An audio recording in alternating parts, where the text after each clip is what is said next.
Namaskar. Two things that we are going to discuss. First, the new list of appointments, and two, how these appointments are going to affect the relations between United States and China. This is the most important item, and we are going to go through both these things very quickly. A small request to all of you to please like this video. Let's start with the slide deck on the new appointments, especially the appointment of Elon Musk and Vivek Ramaswamy with the Department of Government Efficiency, or 𝗏𝗏𝘅. Now, what it is going to do is it is going to help dismantle government bureaucracy. Now, this is not a department that is going to have its own staff or something like that. They're going to be working closely. This is my understanding, okay? They're going to be working closely with the White House and the Office of the Management and Budget to try and find out where are the inefficiencies. What are the things that can be impacted quickly without losing functionality? Elon Musk has already established a bar whereby in Twitter, he actually fired 80% of the staff. And that has resulted in Twitter actually becoming leaner, meaner, fitter. So these are all some of the things that they are planning to do. And here the takeaway here is the last 2-3 years, the biggest job rate growth, that is the number of jobs created, is actually in the government. How did or why did the Biden administration create so many government jobs? It's almost like what happened in Kerala. Arif Mohammed Khan had said that every minister brings a temporary person for 1 or 2 years, then that person gets absorbed into the government, he becomes and then he gets retired and goes somewhere else, but he gets all the benefits. Something similar looks like is what has been planned by the Biden administration also. So they are really going to be looking carefully. And Elon Musk, I have a lot of faith in his ability to deliver. Very difficult to run one company successfully, $1 billion company successfully. This guy runs 3 or 4. I don't have lost count, as a matter of fact. I mean, just amazing how many things Elon Musk is able to get done, because he's not doing that himself. So he knows how to manage people. He knows how to run companies. I have very good feeling about these two combinations, because Vivek has a lot of articulation about what they are doing. Elon may not be able to spend a lot of time on this, but Vivek, I think, will be able to spend a fair amount of time. And how they split their responsibilities is something that we'll have to see in the days and weeks to come. Now, let's go to our slide deck. So these are going to be other appointments, and each and every one of them will give you a message as to which way the Trump V2 version 2 is thinking. Next, please. We already talked about Sree Iyer, the Chief of Staff. She is the daughter of Pat Summerall. Actually, I have a longer video on Sree and Tom Homan, and that will be airing shortly after this, maybe, I don't know, today or tomorrow. And that will give you even more deeper insights on what the border czar is going to do, because that's a job that is on its own. By the way, I have also got another one coming in terms of what is happening to the illegals in the New York City. That's also going to come shortly. So viewers, a lot of news to share with you all. So I'm going to be putting out all these small sharp pieces so you can look at what is going on. There's Tom Homan. So that one is also going to come. Next, please. Ellie Stefanik, you may have seen, if you were on Twitter, you would have seen the picture I had taken with her and Sridhar Chittiala. We had gone to meet Trump and Elise once in his golf club in New Jersey, and this was in 2021. Still COVID times, and was a very fun-filled event for me. Next one, please. Kristi Noem, she is the current governor of South Dakota. She is going to be heading up Department of Homeland Security. She is a strong pro-Israel person, and she's a Christian, is not a Jew, and she has a track record of standing up for the rights of Jews. So this is going to be another one of those appointments that's going to tell you that Kristi and Trump are committed to strengthening the hands of Jews and Israel. Next. We have John Ratcliffe as the director of CIA. There were some expectations that Kash Patel could be that. I don't know where Kash Patel is going to land. At this point of time, we are still at the guessing stage. We'll have to wait and see what happens with Kash. But John Ratcliffe is the director of CIA. This came down today. and he also is a very, very pro-Israel lobby person. Next. Elon Musk, I talked to you about, co-head Department of Government Efficiency, and the next one is probably Vivek Ramaswamy, same thing, co-head Department of Government Efficiency. Next. Mike Waltz as the National Security Advisor is a very interesting appointment again. He is a congressman from Florida, and I'm assuming Marco Rubio is going to become the Secretary of State. Everybody is saying this, but the official announcement hasn't come yet. Maybe there is a surprise in play here, I don't know. But we have made a deck assuming that Marco Rubio is going to be the Secretary of State. That deck will follow right after this one. Next, please. Mike Huckabee, ambassador to Israel. Mike Huckabee was the ex-governor of Arkansas, the 44th governor of Arkansas, and his daughter, Sarah Huckabee Sanders. Sarah was also the spokesperson when Trump was in White House, and she is the current governor of Arkansas. Now, Mike Huckabee also is a very strong friend of Israel, and he has been appointed ambassador to Israel. So you can see there is a coordinated effort to try and telegraph some things to all these countries that, look, we recognize the kind of danger Israel is in, and we know what we are doing. Next one. Pete Hegseth is a defense secretary. Now, this is a bit of a surprise, and I'm going to dig a little bit more into this because he's also a billionaire, I'm told. So this is something that is not something that was expected. We were expecting, of course, I was expecting, I should say, Mike, but he didn't make it. And in fact, they've dropped both of them, both Nikki and Mike Pompeo. And well, you have Pete Hegseth. We'll explain or dive into it a little bit more in the days and weeks to come. Next, please. Stephen Witkoff is a Middle East envoy, again a strong friend of Israel. So all these things together, if you look at them together, plus if Marco Rubio becomes the Secretary of State, Marco Rubio's Secretary of State is like the foreign minister, like Dr. Jaishankar's role. He would be, interacting in the Quad 2+2. He would be the one talking to Dr. Jaishankar. So that will be a very interesting combination there too. Next, please. Lee Zeldin is the Environmental Protection Agency Director. This job assumes a significant because Trump has also vowed that he is going to renew all the shale processing contract, which means in South Dakota, North Dakota, and in Texas. These are the places where shale crude was being extracted. Those places will again be in play. This will also drive down the crude price. The United States doesn't have a lot of refineries, so I'm going to be sticking my neck out and saying that there is a role for India to play in this also, and we'll see how that goes. Whether India still manages to walk both sides, like being a friend of Russia as well as US, or just being a refiner. There'll be more money in there and say, hey, I'm a refiner. Whoever brings me crude, I'll refine it for them and give them refined crude. And I don't know where it's coming from.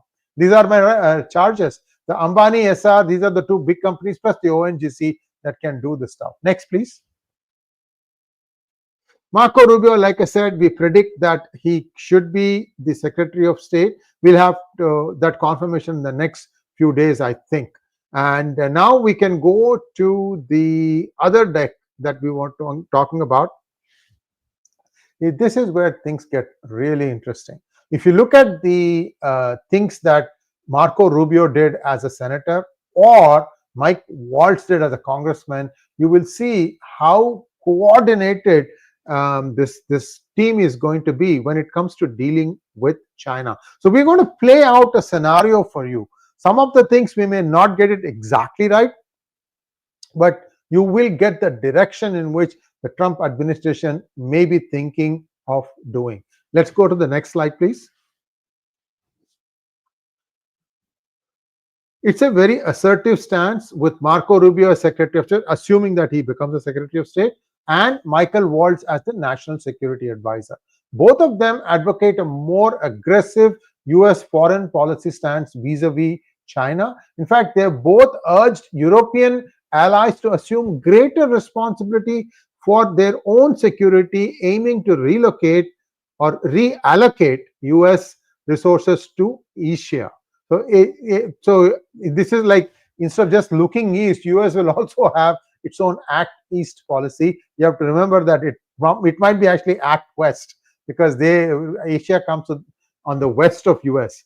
Their appointment suggests a strategic pivot in US foreign policy with a heightened focus on countering China's global influence. I think in one of my hangouts I had suggested, those of you who are, who watch politics a lot, you should watch these two Netflix web series. One is The Diplomat, that talks about US-UK relations, and the other one is called Secret City, that talks about Australia and China relations. Very, very compelling viewing. I mean, this came over last few years, so I've been watching bits and pieces, and I like it. And I'm sure those of you who are watching PGurus, you know that there is there's solid politics here, and many of these, even though the show is fictional, you know the facts behind it. You can correlate, oh, this is what happened here, this is what happened here. It's a very, very nice, these are two nice serials. Okay, who is Marco Rubio, Trump's presumably Secretary of State? Marco Rubio was born to Cuban immigrants in Florida.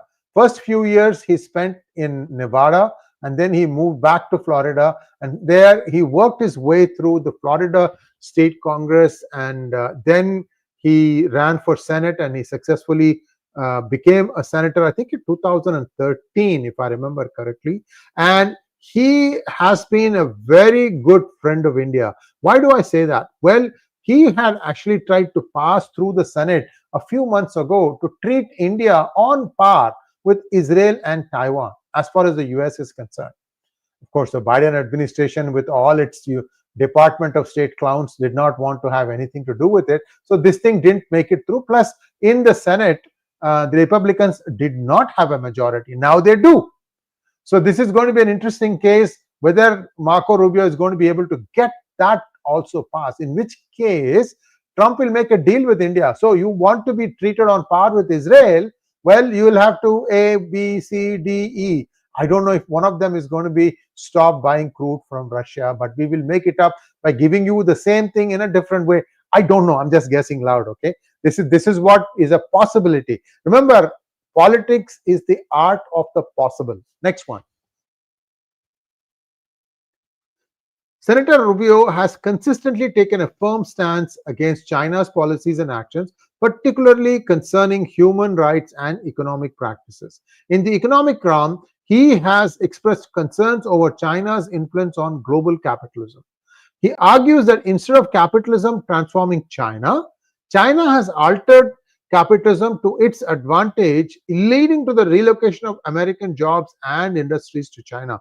This is a point in what he says. Remember how Xi Jinping got furious at Imran Khan for sharing the terms of the deal that China had worked out with Pakistan with the IMF, because looks like China had successfully hidden all its deals with various countries from the IMF. IMF is an international monetary fund, and looks like the first time that got revealed was under Imran Khan as the prime minister.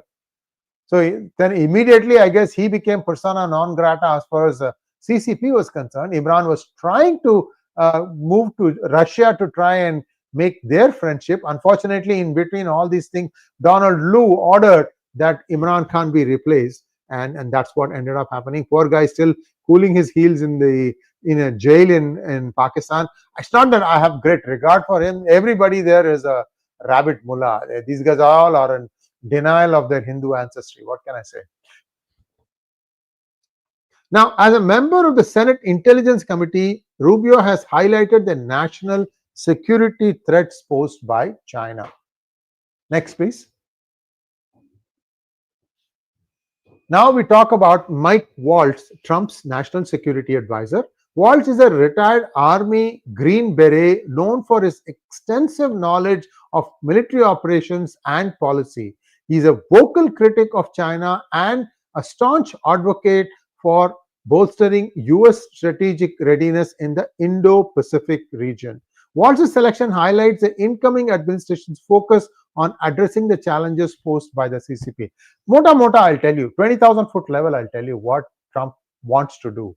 He will make crude cheaper. Essentially, he will be the safety wall. That is, the United States will become the safety wall as it was for a few years under Obama regime and also in Trump's regime, so that the crude will always stay within a small bounds. Anytime it threatens to go rise above that bounds, US can turn on the spigot and pump more crude, bringing it down again. So this is something that is very interesting, and you have to remember that there are 4 or 5 countries sitting on huge reserves of crude. United States is one, Canada, Venezuela, newly found Guyana. All these countries have lots of deposits of oil, and if they form together some sort of an OPEC equivalent and become like American petroleum exporting countries or APEC, who knows? I mean, this could wreak havoc to the whole energy system, and in fact that could bring down the, what should I say, the suave or the swagger that the oil-rich countries have. I mean, that's a thought that is very interesting. And if that happens, then US will be able to supply the crude to European countries at a lot lower price, not as low as Russia, but a lot lower than what they are paying now. And somewhere it will happen. But if crude goes down, what happens is, first of all, US's revenues will go up if it is able to effectively compete in the international marketplace. Second of all, what will happen is, crude is the direct cost. When you pay more for petrol or diesel at the pump, that's a direct cost, but it's an indirect cost of crude, because the oil is what is used to transport just about anything. There is a huge indirect cost, and when crude prices go down, those prices also go down. At least they stabilize to a level where people start affording commodities, grains, rice, even appliances, and so on and so forth. So that would be a big turnaround as to what would happen to the climate because of shale fracking. That is an issue that has to be addressed. I want some sort of a bipartisan or a specialist-driven report that tells you what are the positives and negatives of fracking. I mean, US can easily talk to Venezuela and get their oil, which is actually underneath offshore of Venezuela. Right now, China is pumping a lot of oil from Venezuela. That's a possibility. And essentially that APEC, that concept of APEC, because Guyana is still ramping up its pumping facilities right now. And Guyana is a neighbor, if not a next door neighbor of Venezuela, but they are close enough. I think it is Venezuela, then there is Trinidad and Tobago. Trinidad is a mainland country, Tobago is an island, and then there are 3 Guyanas, French Guyana, Suriname, and Guyana, British Guyana. And I don't know which one of those Guyanas have struck oil, and they have struck large, huge deposits of oil. So there is a possibility that could happen. Now, Walz has crossed previously for the boycott of 2022 Winter Olympics for the role of China in COVID and also its treatment of Uyghurs. So they are taking aim at some of the more critical issues that are there in the US-China relations. Look, everything, the cards are being put on the table. This is a different kind of an emphasis. I think the Trump administration realizes that the first 90 days is the honeymoon that you have with your people, as well as with the rank and file. You start bringing in big bang changes then, and then set working on implementing them, smoothing the wrinkles, and making sure that it makes a difference in the lives of people. That's what I think they are hoping to do. Now, Walz also advocates for a stronger US military to deter Chinese aggression, especially in Taiwan. Highlights the need for increased defense spending and revitalization of the defense industrial base for readiness. He joins amid heightened US-China relations, with trade disputes, South China Sea conflicts, and ideological clashes intensifying relations. I am told that when China started building bases in the South China Sea on this first island chain, second island chain, some nomenclature they have. So Scarborough Shoals is, if I remember correct, the place where they actually artificially built an island where it's now a China base. And all these things happened under Obama's watch, and Obama did nothing except he flew one B-52 bomber over the Scarborough Shoals, the area where this was done. I have to check. I'm just reciting from memory, and that B-52 didn't even have bombs loaded on it. So, I mean, China is going to find out. They had their moles in the United States administration. They knew that this was just a display by Obama administration. So there are lots of chinks and flaws in the Obama administration like this. It will only come to light when somebody from the inside starts writing tell-all books. Now, Walz's role in Trump's administration signals a tougher stance on China and a likely strengthening of Indo-US relations. So net, this is good for the United States as well as for India. His co-leadership of the India caucus in Congress shows his commitment to bolstering US-India ties. India, and amid the tensions again flaring up in the line of administrative control, line of actual control, I'm sorry, and may find new opportunities for defense and strategic partnership. And well, this is NSA to NSA. Doval will meet Waltz. They may have a good conversation. You know, sadhu se sadhu mile to ho gaye do baat. I don't want to tell you the second line. You all know what it is. What with this approach, Mike Waltz is surely a nightmare for China. So now I have set the stage for you. Rubio is anti-China very openly. So is Mike Waltz, and we all know Trump stands against China. He was the only one to call COVID as a China virus. CHINA. He spelled it out for emphasis in one of his press conferences. Next one, please. Now, what is Trump going to do? So I have got you all his generals in the field. He is the top person. He is the president, El President. What is he going to do? He is likely going to bypass all these lengthy negotiations with China. Instead, he will just opt to levy tariffs. And I think tariffs are going to come against India also, because it's just a matter of looking at where there is a perceived trade disadvantage and how to right that disadvantage. All right, GHT, right. Europe and its allies may face pressure to align more clearly with US policy, moving away from a neutral stance.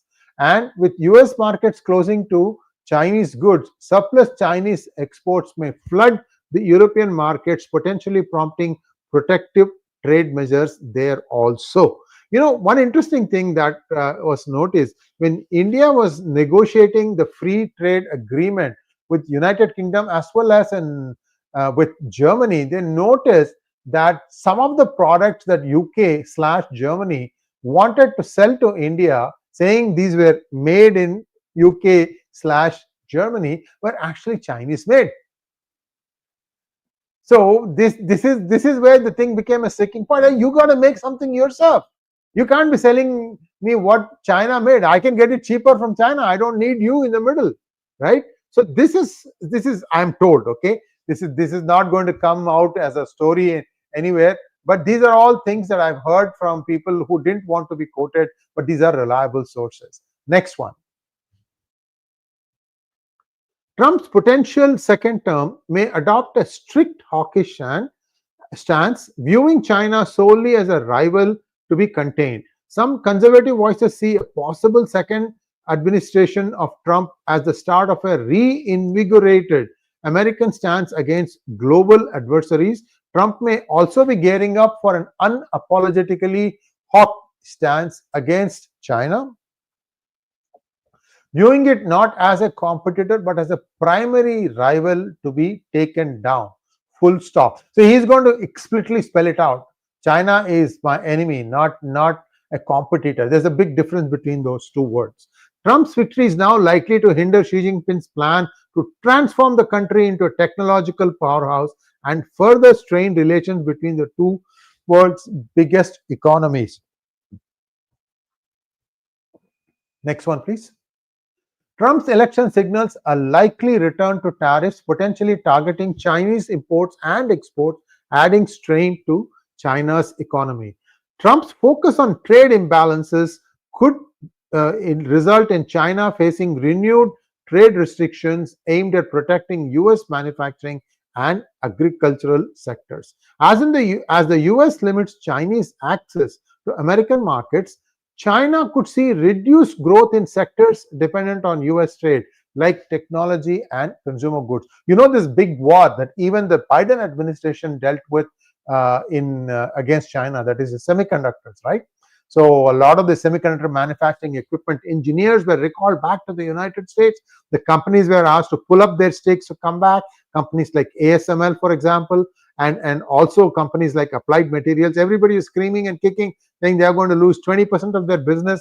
But that was the diktat that came down from White House, and many had to obey because the employees, especially, were about to lose their US citizenship if they didn't comply. A lot of things happened, and now China finds itself almost like an orphan with nobody to help it in its semiconductor progress.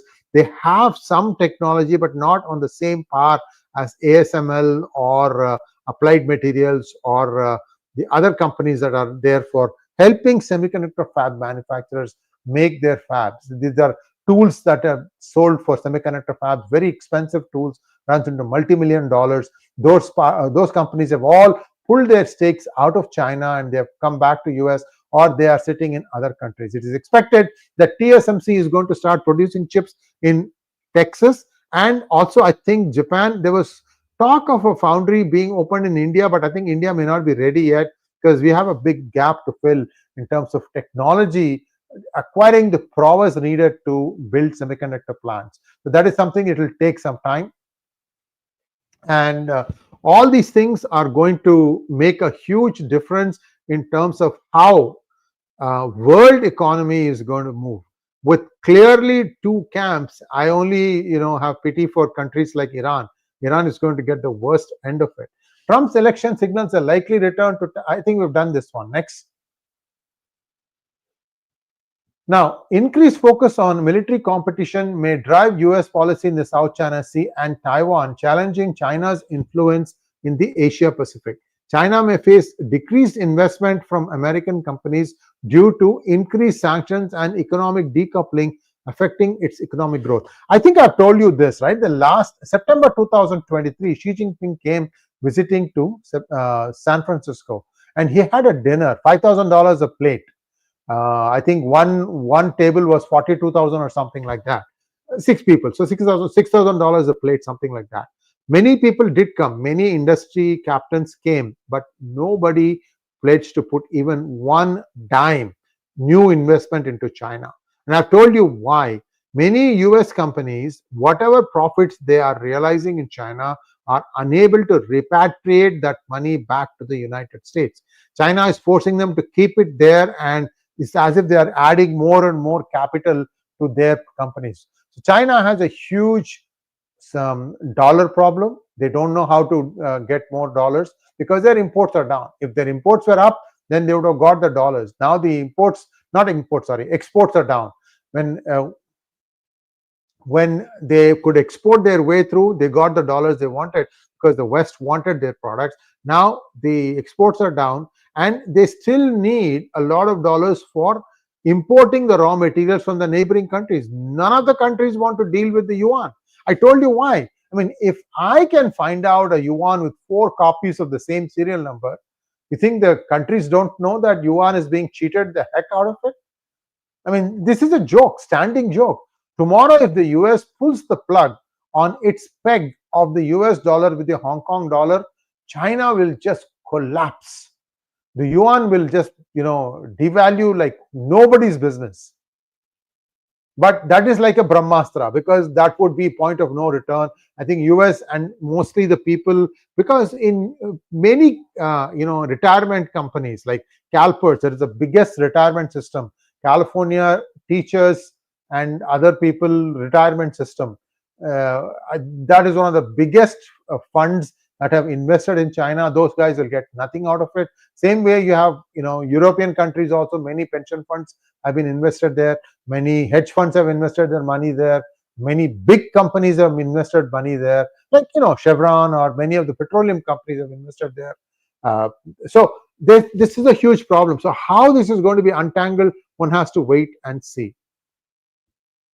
The tough on China stance could sway international opinion, making partnerships with China more complex diplomatically and economically. With Trump packing his cabinet with anti-China leaders, it's clear that China is feeling the pressure. Next, that's all there is. I have covered quite a bit of stuff. In fact, I've spoken non-stop for 30 minutes. Now let's take a few questions. Manoj Soma wants to know, despite major reforms like GST, RERA, and many more, why are we not growing at a much faster pace? Sir, if you have inflation of 12% and growth 8%, does it mean we are really growing? Yes, inflation adjusted growth is negative because you need to grow more than the inflation in order to actually realize money in your hands. Inflation is not that bad, I think, in India, because India lucked out by being able to source 1/3 of their crude from Russia using rupees. I think they lucked out a little bit, and that's why inflation is under control. If I remember correctly, in India, inflation is at 8% or 7%. It's not 12%, and growth is 8%. The growth can become higher, but India, see, the growth will go higher if you have good, solid building blocks. Take, for example, what happened in this Foxconn facility that manufactures Apple iPhones in Madras, in Chennai, or in Hosur. These are all accidents created by the trade unions. Or Samsung problem in Chennai, where the CITU insisted that we will want to create a union inside the Samsung complex, and Samsung said no union. They were really willing to accept all other demands, but not union. And C2 stuck to it. So these are all the problems that is preventing India from growing faster. Look at Sterlite. Sterlite was stopped based on a whim. It was just a few communist-leaning countries with some covert support from United States, perhaps. I'm not sure about United States support, but Church definitely did have a hand in it. The main crook was behind that was actually a Christian. And they just ensured that whether it was ADMK or DMK, that nothing gets produced in Sterlite. What I'm told now is Sterlite has actually moved lock, stock, and barrel from Tamil Nadu to Gujarat. Not good for Tamil Nadu. Next one, please. Manoj wants to know, do you have any update on ONDC and major reforms like OCE, and give us any update? You have to expand these acronyms. MSMEs are drying up without money. Now they're talking about OCEN. Any updates, sir? I mean, if something is declared in budget, and then let me just check something real quick. Okay, some clarification about inflation. India's retail inflation rose to 6.21% in October from 5.49% in the preceding month, mainly due to higher food prices, breaching the RBI's upper tolerance level according to official data released on Tuesday. Today is Wednesday in India, today is still Tuesday in US, so you get the idea. But crude benefit, whatever benefit the government got from that, has not been passed to the consumer. So it's the same for people, because they have not lowered the prices of petrol at the pump, maybe 2 rupees, 3 rupees here and there. Even that is selectively done. It does not come under GST, petrol, diesel, kerosene, all this stuff. So each state levies its own tax, and some of these states are jokers running the government. Next one, please. Magnet Ranga wants to know, Namaskaram, it is surely prerogative of a government to appoint people with an ideology it believes in. Should there be biased committees appointed exclusively to deny such appointment? No, Magnet ji, there's a lot of undoing that's going to happen in the United States bureaucracy. We have to remember one thing. We talk about, like, for example, a state like Kerala, right, where every time the CPM came to power, they would add all these people on the government payroll, and those guys get salaries forever. And then when they quote unquote age out and retire, they get pensions also. this becomes a huge burden on the state budget. And you know what they did? They floated masala bonds in London Stock Exchange with great fanfare, and then they took that money and spent it on something else. Therefore, the project for which the masala bonds were raised did not get done. And when it came for the payments to be given back to the people who bought the bonds, you know what they did? They added the entire bonds into government expenditure. You know, it is like, you know, Ganga mein haath mila diya, and then it becomes another problem. And now they go to Supreme Court, which in turn makes a request of the government of India and say, please consider Kerala's case. Why? These are abject failures in managing finances, and they are also arrogant about it. You can't even talk to them and tell them, you guys, you don't know the first thing about economics. Jyotishmati wants to know, Sree sir, what about this week's Delhi Rajagopal and Sir's hangout? Oh, I have a clarification. He was traveling, so he could not make it on Monday morning. We may be able to do it on Thursday morning. I can't confirm. I will do it in the next few hours. Today is Wednesday for you. In 24 hours, right? You will know. You'll get an update. 𝗣𝗚𝙗𝗃 wants to know, or 𝗣𝗚𝙗𝙃, what do you think will be Trump's position on direct green cards for graduates, or any change of how H1Bs are issued to F1 visa students? It's a complicated question because especially countries like India are having a huge backlog. Philippines, I think, is even worse than India. And the thing that in one of his policy statements that Trump made, he said that anybody who's coming to US to pursue their masters and PhDs should automatically get a green card.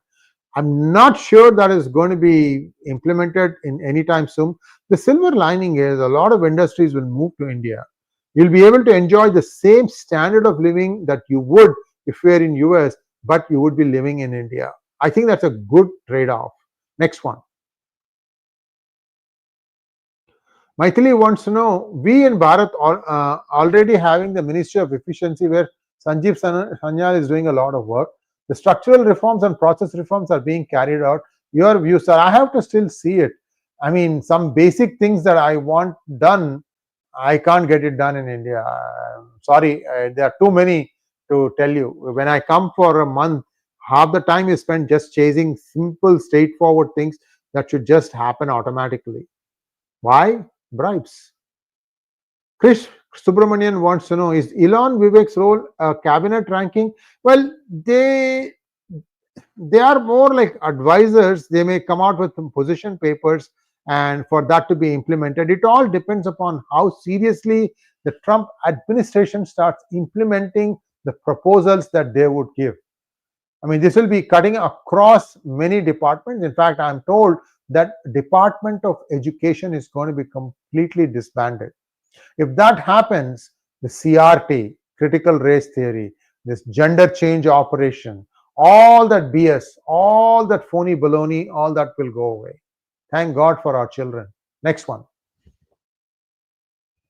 Thank you, Sanjay, for your super sticker.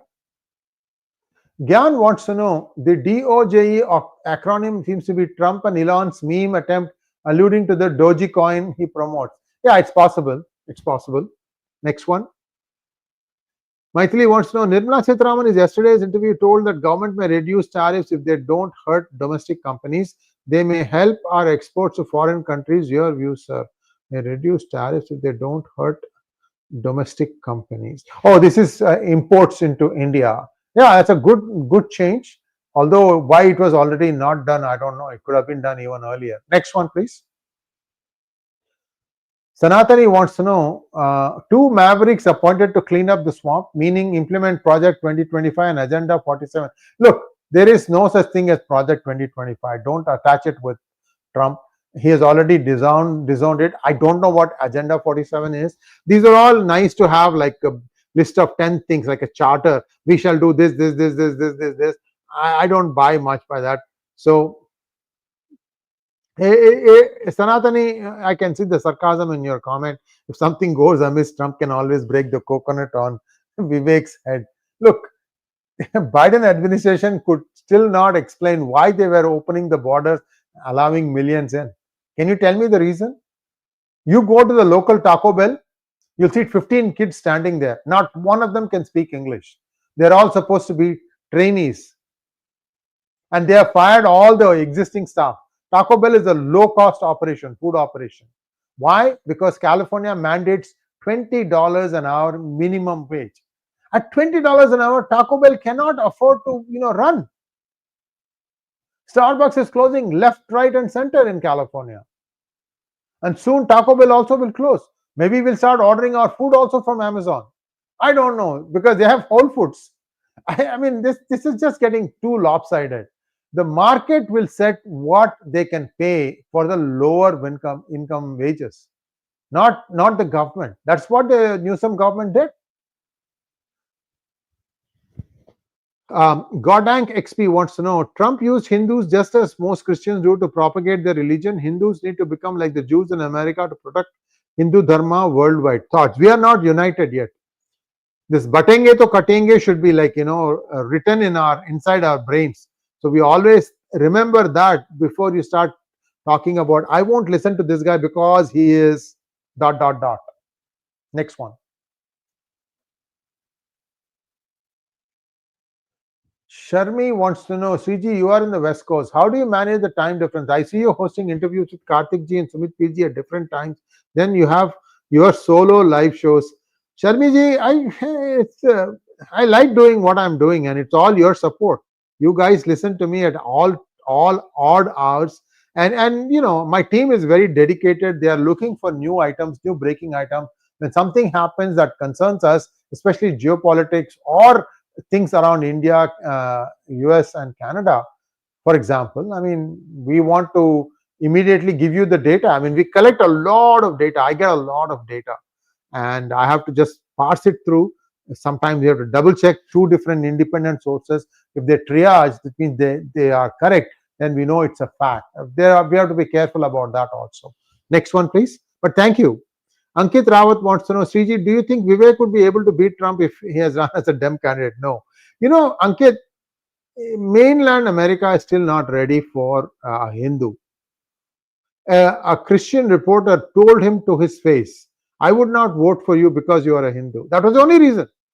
I mean, I tell you, one problem that Tamil Nadu, BJP has in Tamil Nadu is people will identify with nationalism, that being citizen of India first, but they will also add, but we will not vote for BJP. And if you ask them why, they say that they'll impose Hindi. So somehow learning Hindi is being held against BJP for them to vote for BJP. Annamalai really needs to figure this out. I mean, these are some of the areas which are pro-BJP areas. Even they are doubtful. They don't want to vote for BJP. They say that, oh, they'll impose Hindi. I mean, knowing knowledge, knowing languages is actually a boon for you. It makes you a better person. You can understand and appreciate other cultures. In India, such a diverse country where every 50 kilometers, the food changes, the attire changes, everything changes. We are those who are, shunning this thing, it's their loss. Next one, please.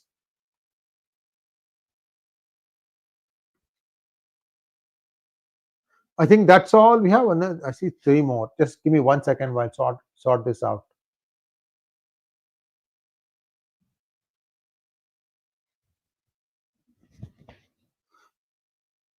Okay, I think we are done with all the questions. Thanks for watching. Please like, share, and subscribe to our channel. Don't forget to click on the bell button for notifications. I'm getting a message. Just give me 1 second. Question will keep coming till the evening. I think we should call it a stop now. Thanks for watching again, guys. I'll see you all soon. Namaskar.